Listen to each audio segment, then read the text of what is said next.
ओम श्री गुरु सत्ताय नमः। सभी को प्रणाम। हमारे दादा गुरु जी का जो चित्र और परिचय मिलता है वो परम पूज्य गुरुदेव का ही उपलब्ध कराया हुआ है। परम पूज्य दादा गुरु जी के स्थूल देह का नाम है स्वामी सर्वेश्वरानंद जी। हिमालय के दुर्गम क्षेत्र में निवास। यूं तो वे कहीं भी आने जाने में समर्थ हैं और अपने शिष्यों के पास पहुंचकर उनका मार्गदर्शन करते हैं, लेकिन उनका केंद्र हिमालय की वह सिद्ध भूमि है जहां कई सिद्ध आत्माएं साधनारत हैं या आध्यात्मिक प्रयोग करती रहती हैं। जिस प्रकार भगवान शिव की सत्ता सर्वव्यापी है, लेकिन उनका निवास प्रतीकात्मक रूप से कैलाश ही समझा जाता है, उसी तरह पूज्य स्वामी सर्वेश्वरानंद जी यानी कि हमारे दादा गुरु जी की निवास भूमि सिद्ध लोक कही जाती है। ये क्षेत्र विश्व की सर्वोच्च पर्वत चोटी गौरी शंकर और कंचनजंगा के बीच कहीं स्थित है।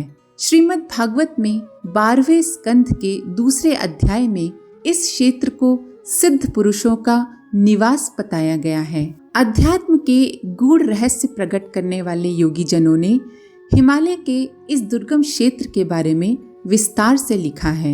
इनमें ऑटोबायोग्राफी ऑफ अ योगी के लेखक परमहंस योगानंद जी, स्वामी विशुद्धानंद जी, डॉक्टर गोपीनाथ कविराज जी और स्वामी राम आदि के नाम उल्लेखनीय हैं। इन विभूतिवान लोगों के अनुसार यमुनोत्री ग्लेशियर से नंदा देवी तक फैले क्षेत्र में ही कहीं सिद्ध भूमि है। वहां न अपनी इच्छा से जाया जा सकता है और न ही पंच तत्वों से बने इस स्थूल शरीर से इसी रूप में पहुंच हो सकती है। सिद्ध आत्माएं या तो उस परिकर को छोड़कर सिद्ध लोक की सीमा से बाहर आती हैं और आमंत्रितों से मिलती हैं, अथवा बुलाए गए सत्पात्रों को सूक्ष्म शरीर से ही वहीं जाना पड़ता है।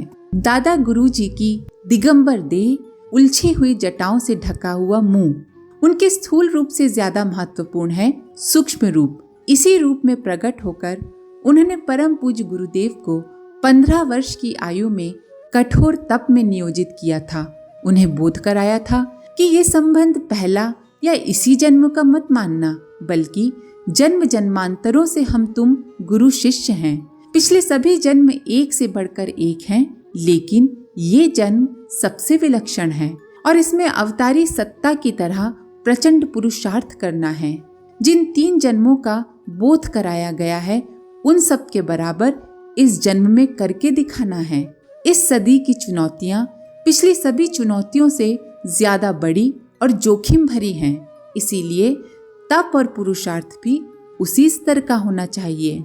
परम पूज्य गुरुदेव की मार्गदर्शक सत्ता के संबंध में कई विवरण यहाँ वहाँ मिलते हैं कि वे इच्छा अनुसार नया शरीर धारण करने में समर्थ हैं, लेकिन सिद्ध आत्माएं अकारण या कौतूहलवश शरीर नहीं बदला करती। जब तक पुराना शरीर चलने लायक होता है, उसी से काम लेती रहती हैं। विभिन्न साधना उपचारों से उनके स्थूल शरीर के अणु सिद्ध हो जाते हैं। शरीर बदलने का अर्थ है पहले शरीर के संस्कारित चैतन्य अणुओं को तिलांजलि देना।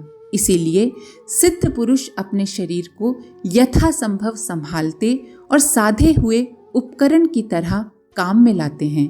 ऐसी मान्यता है कि परम पूज्य गुरुदेव की मार्गदर्शक सत्ता इन दिनों जो शरीर धारण करती हैं, उसकी आयु 700 वर्ष से अधिक ही है। ज्ञात विवरणों में सबसे पुराना उल्लेख 150 साल पहले का है। दिल्ली के प्रसिद्ध सूफी विद्वान गुल हसन शाह ने हरिद्वार में पूज्य दादा गुरुजी स्वामी सर्वेश्वरानंद जी के दर्शन किए थे। ये दर्शन हरिद्वार के अवधूत योगी श्रवण नाथ की सहायता से संभव हुए थे। गुल हसन शाह ने लिखा है कि दिगंबर योगी अपनी इच्छानुसार शरीर का रूप, रंग और आकार बदल लेते हैं। गुल शाह ने इन योगी के चमत्कारों का वर्णन रशुल गोसिया नामक पुस्तक में किया है। गुजरात के स्वामी अमृतानंद जी ने सन 1922 में दादा गुरुजी स्वामी सर्वेश्वरानंद जी के दर्शन किए थे। अपनी पुस्तक सिद्ध अनुशासन में वे लिखते हैं कि हिमालय के दुर्गम क्षेत्र में प्रवेश करने पर जटाजूटधारी दिगंबर सन्यासी के दर्शन हुए। उस क्षेत्र में स्वामी अमृतानंद जी रास्ता भटक गए थे। सूझ नहीं रहा था कि किधर जाएं। चारों तरफ बर्फ ही बर्फ थी। पिछले पड़ाव पर जो संकेत और चिन्ह नोट किए थे वे भी कहीं खो गए थे। लगा कि अब वापस नहीं लौट पाएंगे, यहीं कहीं हिम समाधि लग जाएगी।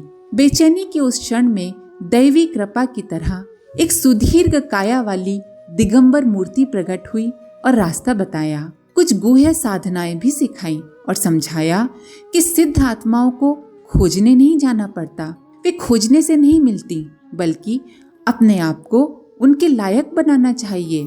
खुद को मांझ लेने के बाद सिद्ध पुरुष खुद अनुदान बरसाने चले आते हैं। बरसात का पानी जिस तरह खाली गड्ढे को खोजता हुआ बहता रहता है, उसी तरह सिद्ध योगियों की कृपा भी रिक्त और योग्य पात्रों को तलाशती रहती है। स्वामी अमृतानंद ने लिखा है कि इसके बाद वे आगे नहीं गए, उसी जगह से वापस लौट आए। लौट क्या आए, बल्कि वापस भेज दिए गए। श्री परमहंस योगानंद जी ने इसी क्षेत्र की एक सिद्ध आत्मा महाअवतार बाबा का उल्लेख अपनी पुस्तक ऑटोबायोग्राफी ऑफ अ योगी में किया है। महाअवतार बाबा जी ने भी कई मुमुक्षुओं से स्वयं संपर्क साधा और उन्हें कल्याण मार्ग पर अग्रसर किया। स्वामी निखिलानंद जी ने अपनी पुस्तक दिव्य भूमि हिमालय में इस क्षेत्र का उल्लेख करते हुए महाअवतार बाबा जी से भेंट का वर्णन किया है। महासिद्ध स्वामी सर्वेश्वरानंद जी की तरह महाअवतार बाबा जी भी हर कहीं जाने में समर्थ हैं। डॉक्टर पॉल ब्रंटन ने in search of a secret India में इस क्षेत्र की अनेक दिव्य आत्माओं का विवरण लिखा है।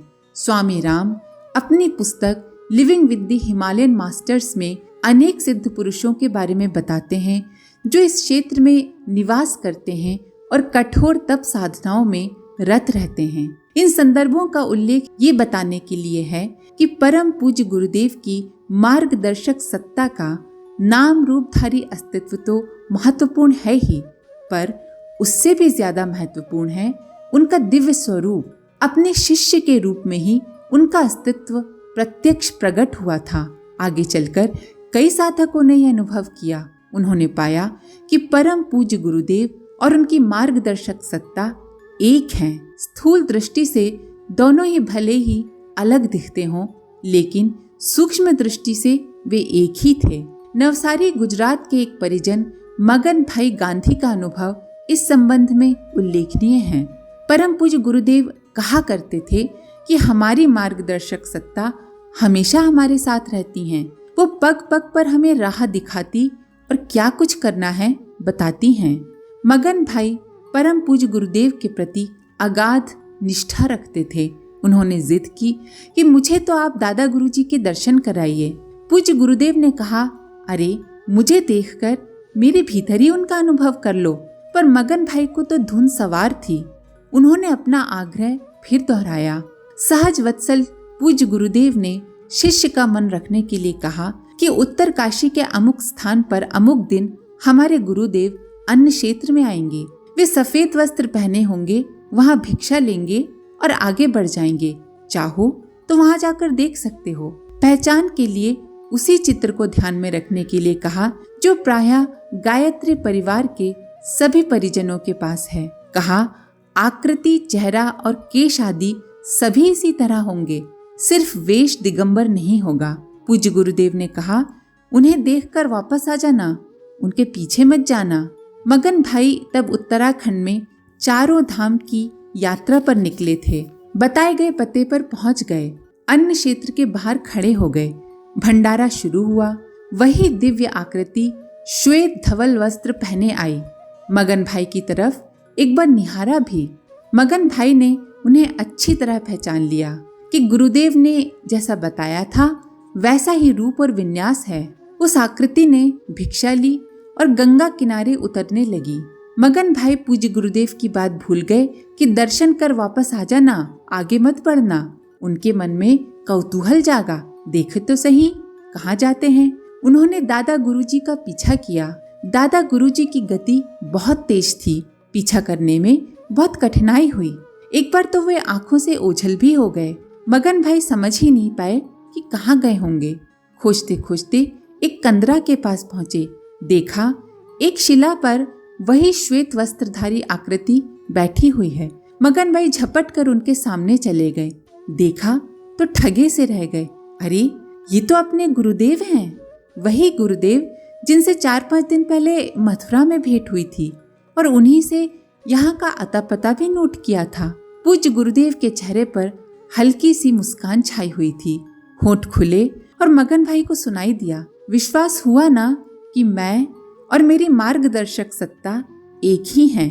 अब कभी कौतूहल मत करना और न ही जितना बताया जाए उससे ज्यादा जानने की जिद करना। इतना कहकर वो आकृति अंतर ध्यान हो गई। मगन भाई देखते रह गए। इस घटना ने उन्हें चमत्कृत और अभिभूत कर दिया। फिर वे आगे की यात्रा पर नहीं गए बल्कि वापस लौट आए। पूज्य गुरुदेव के पास पहुंचकर उनके चरणों में गिर पड़े और अपनी जिद के लिए पछताने और माफी मांगने लगे। पूज्य गुरुदेव ने अपनी सहज विनोदी शैली में मगन भाई को समझा बुझा दिया। आज के लिए इतना ही। अपने विचार कमेंट बॉक्स में जरूर लिखें। आप सभी का धन्यवाद। ओम शांति। हमारे YouTube चैनल को सब्सक्राइब करें और बेल आइकन को दबाकर ऑल पर क्लिक करें ताकि आने वाले सभी वीडियोस की नोटिफिकेशन आपको मिलती रहे।